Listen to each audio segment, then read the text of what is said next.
Part 2. Yeah. Bad beats. Here we go. Tinitigasan na naman ako sa iyong ganda. Dahil sa iyong ganda ako'y napapanga. Suso mo na napakalaki parang pakwan. Buti ang iyong katawan at puwet mong malaman. Pwede ka bang maikama pagtapos mo dyan? Pagkatapos maginuman magbabanata. Iitsak ka sa kama tuloy ang tumugan. Para kang tinapay, pipi ko ang palaman. Tinitigasan. Pag dumadaan ka sa aking harapan, di ko malaman kung paano ba kakalagan aking nararamdaman. Dami ko ng dahilan, di ko malaman kung paano papakawalan ang pinakamatigas na burat sa Pilipinas pati na sa Asya. Tinalo ko pa ang punong nara, kaya naman hindi ito magkasya.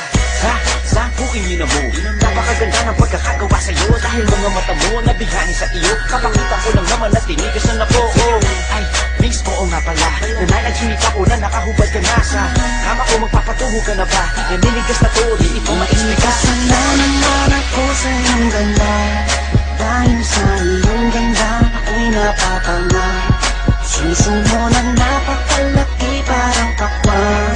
Buti ang iyong katawan at puwet mong malaman. Pwede ka bang maikama pagtapos mo dyan? Pagkatapos maginuman magbabanata. Iityak ka sa kama tuloy ang tumugan. Para kang tinapay, pipi ko ang palaman. Tinitigasan. Kung gusto ko sa Pilipinas, napapadala ako sa mga ngiti niya, sa mga binti niya, napakaputi niya, na parang artista, sana magpatira. Mamaya pag wala nang ginagawa, magpapakatrina, halili ka ba mamaya? Sige, sayo ko muna, basta huwag ka mahiya. Sanay ka na siguro kahit di nakahiya.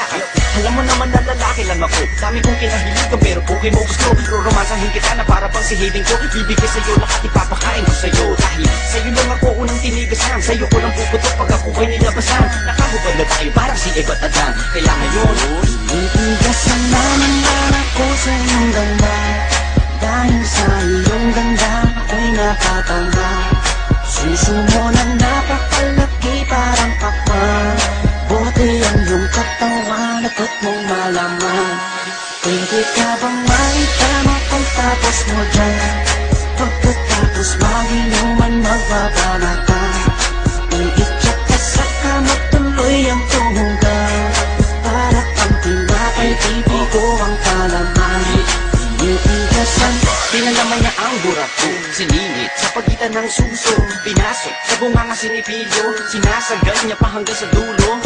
Hanggang ako ay labasan, ipuputo ko sa kanya, higupin ang laman ng mga batang hindi pa isinisilang. Gusto ka na, kaya ngayon ako'y awitan ng kahit anong kaya mo. Kung gusto mo, sumayaw ka parang GRO. Ipakita sa mundo na napakaganda mo, napakagaling sa kama, di na kailangan ng hoy. Kamukha mo si Bea Alonso, di kita pagpapalit kahit na mamatay ako. Basta mangako sa akin, patitigasin ako.